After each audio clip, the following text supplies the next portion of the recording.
नमस्कार मित्रांनो, लग्नानंतर होईलच प्रेम या मालिकेच्या आजच्या भागामध्ये मी तुम्हा सर्वांचे अगदी मनपूर्वक स्वागत करते। आजच्या भागामध्ये आपल्याला पाहायला मिळतं काही मुलं आता रस्त्यात गाडी अडवत एका ताईंना खूप त्रास देत असतात आणि हे पार्थ आणि काव्याने पाहिलेलं असतं। त्यांच्यासोबत एक छोटी मुलगी असते, ती खूप रडत असते, हे काव्याच्या लक्षात येतं। तर ती मुलं त्या ताईंना त्रास देत म्हणतात, दरवाजा खोलतेस की आता तुझ्या गाडीला आग लावायची, तेवढं सांग, आत्ताच्या आता गाडीतून बाहेर ये। परंतु त्या ताई घाबरून गेलेल्या असतात, ते एवढ्या घाबरलेल्या असतात आणि त्यात त्या आपल्या मुलीलाही सावरत असतात। परंतु ही सगळी मुलं त्यांना गाडीतून बाहेर येण्यासाठी सांगत असतात आणि त्यांच्या गाडीला लाथाबुक्का मारत त्यांना त्रास देण्याचा प्रयत्न करत असतात। तर त्याचवेळी आता त्या ठिकाणी काव्य आणि पार्थ येतात।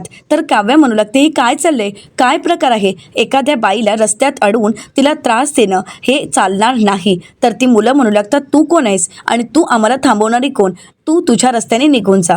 तर आता काव्य म्हणू लागते, आणि हे तू मला सांगणारा कोण आहेस, मी जाणार नाही। जर एखाद्या बाईला तू त्रास देणार असशील तर ते मी खपवून घेणार नाही। तर ती मुलं म्हणू लागतात, तुम्हाला एकदा सांगितलेलं कळत नाही का, तुम्ही तुमच्या कामासाठी निघून जा, उगाच आमच्या कामात अडथळा निर्माण करू नका। तर काव्य म्हणते, हो का, आता तू मला शिकवणार आहेस का। तर आता ते मुलं म्हणू लागतात, या सगळ्यामध्ये या बाईंची चूक आहे, त्यांनी आमच्या गाडीला डॅश केलं आणि म्हणूनच आम्ही त्यांचा रस्ता अडवला आहे।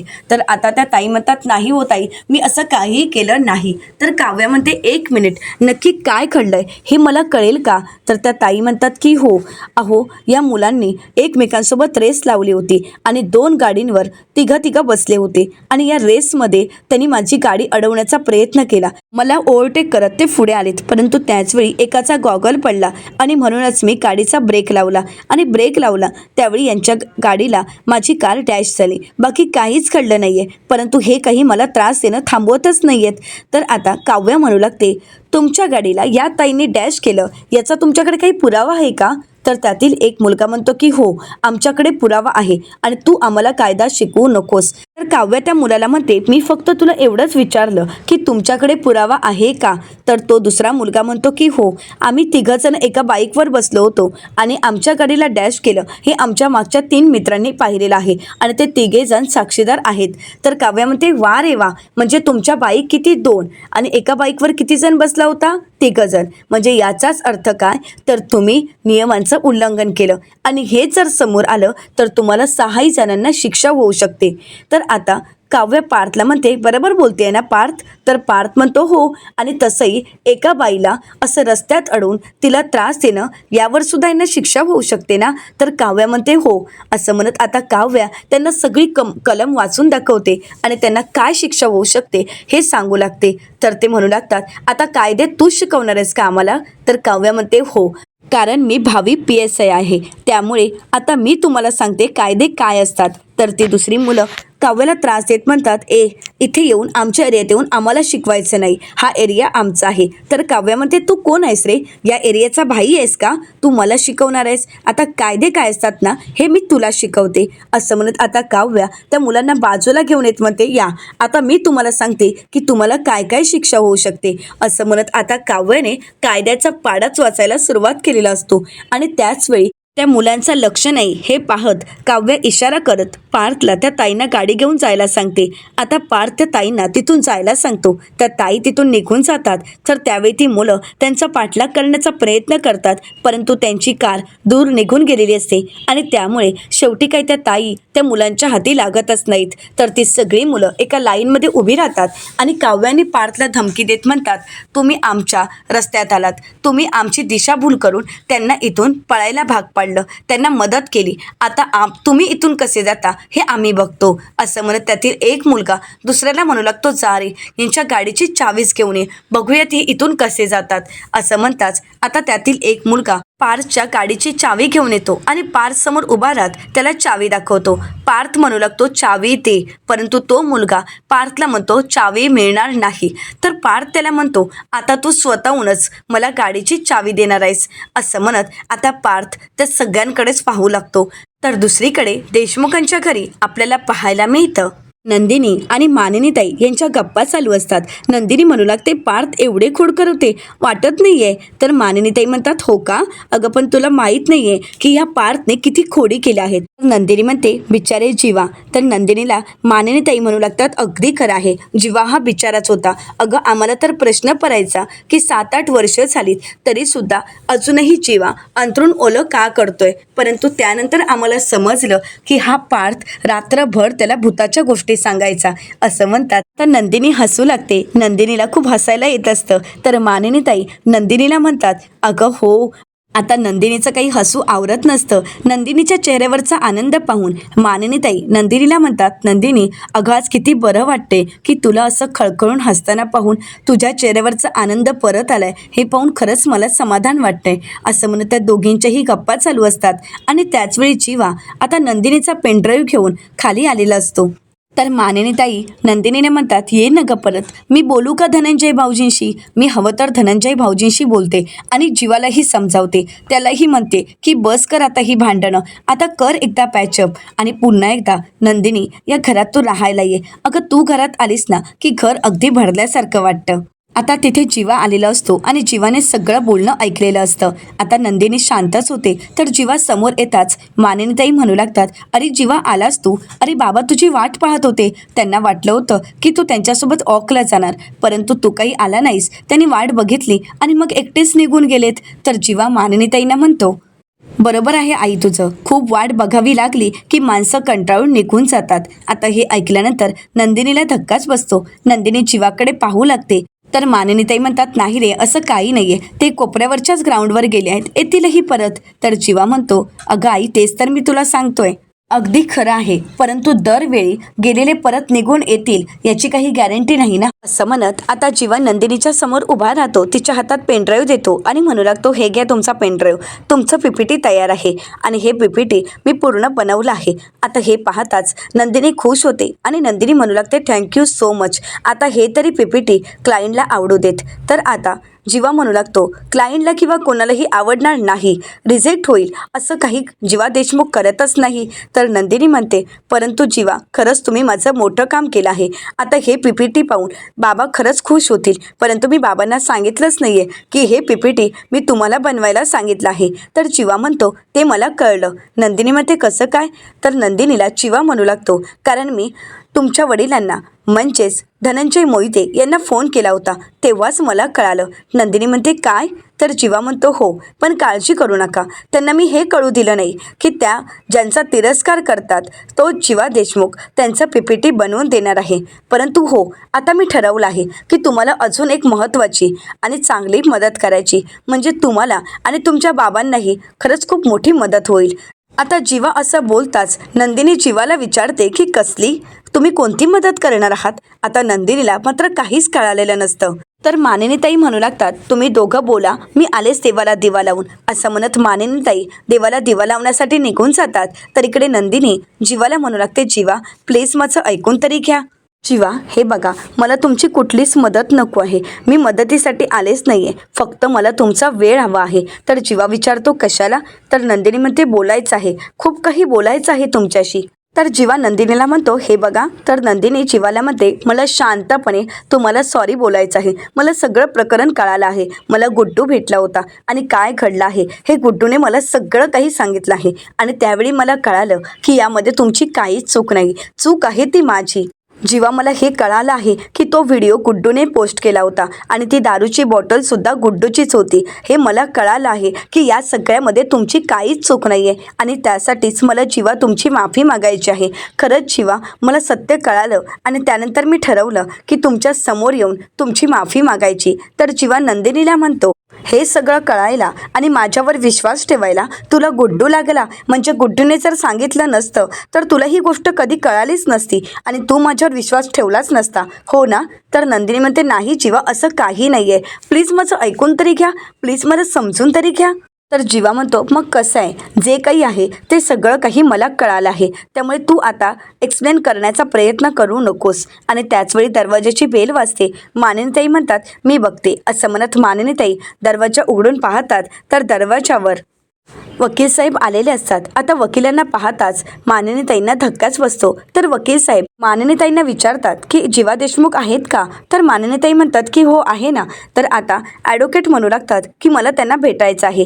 असं म्हणत ॲडव्होकेट आता जीवासमोर येतात आणि म्हणू लागतात तुम्हाला फास्ट ट्रॅकमध्ये डिवोर्स हवा होता ना, आणि त्यासाठी पेपरवर्क हवे होते, ते पेपर रेडी आहेत. असं म्हणत त्यांनी आता जीवासमोर फाईल ठेवलेली असते. आता हे पाहताच नंदिनीला धक्काच बसतो. तर वकील साहेबांचं हे बोलणं ऐकल्यानंतर माननीताईसुद्धा पूर्णपणे घाबरून गेलेल्या असतात. तर दुसरीकडे पाहायला मिळतं आता पार्थला ते सर्वजण मारण्यासाठी पुढे येतात. परंतु आता पार्थ त्यांची अशी काही धुलाई करतो की एकाला त्याने आता जमीनदोस्त केलेलं असतं. परंतु ते पुन्हा उठतात आणि हॉकी स्टिक घेत पार्थवर हल्ला करण्यासाठी पुढे येतात.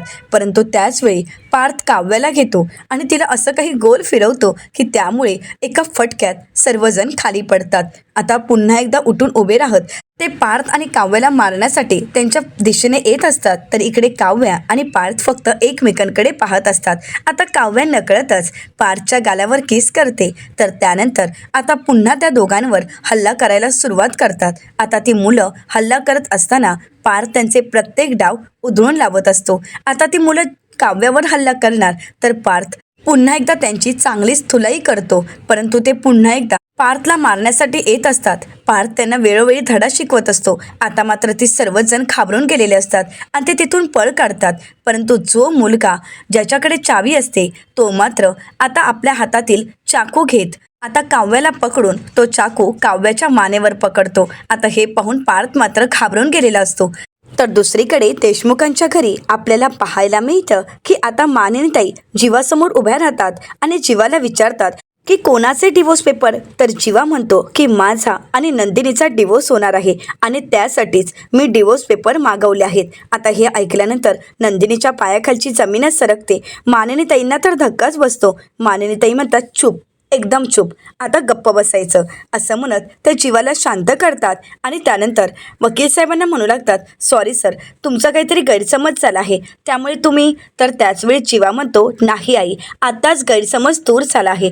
माननीताई म्हणतात जीवा अरे कोणतेही निर्णय असे घाईघाईने घ्यायचे नसतात. जीवा बस झाला फाजीलपणा, अरे कुठल्या गोष्टी किती टाळायच्या हे आपल्यालाही कळायला हवं. तर जीवा म्हणतो हे सगळं काही तू मला का शिकवतेस? अगं तुझ्या सुनेला विचार. अगं मागच्या 21 दिवसामध्ये मलाच तर हिने शिकवलं आहे की गोष्टी कशा आणायच्या असतात. कारण आतापर्यंत 21 दिवसात काहीच न कळालेलं किंवा काहीच न घडल्यासारखं तुझ्या वागणाऱ्या सुनेलाच तो विचार, कारण तिनेच तर या सगळ्याची सुरुवात केली आहे. तर माननीताई जीवाला म्हणतात अरे तिने जर सुरुवात केली आहे तर तू शेवट कर, हे सगळं काही संपव. जीवा अरे तिची अवस्था तरी बघ ना कशी झाली आहे. तर जीवा आता नंदिनीकडे पाहतो. नंदिनीला अश्रू अनावर होत असतात. तर जीवा म्हणतो तू अशी का, तुला वाईट वाटल्यासारखं वागतेस? अगं तुलाच तर डिवोर्स हवा होता ना, तू तर फास्ट ट्रॅक डिवोर्ससाठी प्रयत्न करत होतीस हो की नाही? आता आईला सांग बरं. आता मात्र नंदिनी शांतच होते. माननीताई नंदिनीकडे पाहतात परंतु नंदिनी काहीच बोलत नाही. तर जीवा माननीताईंना म्हणतो आई आता तूच विचार तुझ्या सुनेला. माननीताई नंदिनीकडे पाहतात परंतु नंदिनीला काय बोलावं काहीच कळत नाही.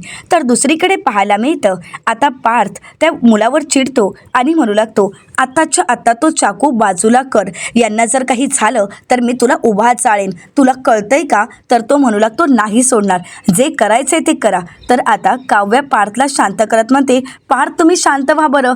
तर पार्थ काव्याला म्हणतो काव्या तुम्हाला कळतंय का तुम्ही काय बोलताय? अहो त्या माणसाने तुम्हाला मारण्याची धमकी दिली आहे, तो तुम्हाला मारू शकतो. काव्या म्हणते पार्थ काळजी करू नका, तुम्ही उलटे अंक मोजायला सुरुवात करा. माझी आई नेहमी म्हणते की विदाऊट हेल्मेट करणारा हा गुन्हेगारच असतो. असं म्हणत आता काव्या पार्थला ते हेल्मेट द्यायला सांगत असते. परंतु पार्थच्या काही लक्षात न येताच काव्या मनाशीच म्हणते तुम्हाला कोणी टॉप 20 आर्किटेक्ट केले ना मलाच कळत नाही. असं म्हणत आता काव्या त्या मुलाच्या नकळतच पार्थला ॲक्टिंग करून त्याला सांगत असते की ते हेल्मेट फेकून मार. आणि त्याचवेळी पार्थच्या लक्षात येतं.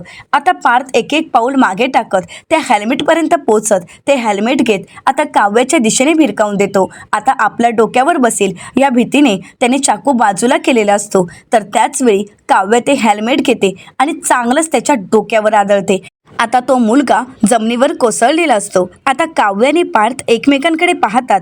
तर दुसरीकडे देशमुखांच्या घरी आपल्याला पाहायला मिळतं माननीताई नंदिनीवर विश्वास ठेवत जीवाला ठामपणे म्हणतात नाही, नंदिनी असं करणं शक्यच नाही, माझा नंदिनीवर पूर्ण विश्वास आहे, नंदिनी असं काहीही करणार नाही. आता जीवा ॲडव्होकेटना म्हणू लागतो, पाहिलंत ना वकील साहेब, यालाच तर कलियुग म्हणतात. म्हणजे बघा ना, जन्मदात्या आईला तिच्या मुलावर विश्वास नाही, परंतु काल आलेल्या सुनेवर मात्र विश्वास आहे. तर माननीताई म्हणतात, जीवा पुरे ना. अरे हे काय चाललंय सगळं? जीवा हे सगळं काही थांबव, कारण नंदिनी असं कधीही काहीही करणार नाही. परंतु नंदिनी शांत असते आणि म्हणूनच मानिनीताई नंदिनीच्या समोर येऊन उभ्या राहतात आणि नंदिनीला विचारतात, नंदिनी हे खरं आहे का? तर नंदिनी खरं बोलत म्हणते, हो आहे, हे खरं आहे. मीच फास्ट ट्रॅकसाठी डिवोर्स मागण्याची विनंती केली होती. मात्र आता हे ऐकताच मानिनीताई तिथेच कोसळतात, तर तिथेच खाली बसतात. तर त्यावेळी नंदिनी म्हणते, आई पण तुम्ही स्वतःला त्रास करून घेऊ नका. हे आत्ताचं नाही आहे, हे खूप पूर्वीचं आहे. म्हणजे जीवा आमच्या घरी राहायला येण्या अगोदरचं. तर आता जीवा म्हणू लागतो, अगोदरचं किंवा आताचं यामध्ये काय फरक आहे सांग ना. मी 21 दिवस तुमच्या घरी राहायला आलो, तुम्हाला तर स्वीकारलं नाहीसच, परंतु माझा तिरस्कार करणंही सोडलं नाहीस. माझ्या वागण्याला तू बालिशपणा समजलीस, माझ्या प्रेमाला तू खेळ समजलीस, माझ्यावर विश्वास दाखवला नाहीसच. अगं 21 दिवस मी तुझ्यासाठी एवढे प्रयत्न केलेत, तरीसुद्धा तुला हा सगळा काही बालिशपणा वाटत होता. नंदिनी, अगं तुला एक रात्र आठवली नाही याबद्दल मला वाईट वाटत नाहीये, पण तू तुझ्या बाबांना ठणकावून सांगू शकली नाहीस की जीवा गेले 21 दिवस किंवा गेले 6 महिने माझ्यासोबत ज्या पद्धतीने वागतात, त्यावरून एवढं तरी मी विश्वासाने सांगू शकते की जीवांनी मला दारू पाजली नाही. हो ना नंदिनी, तुला एवढंही तुझ्या बाबांना सांगता आलं नाही?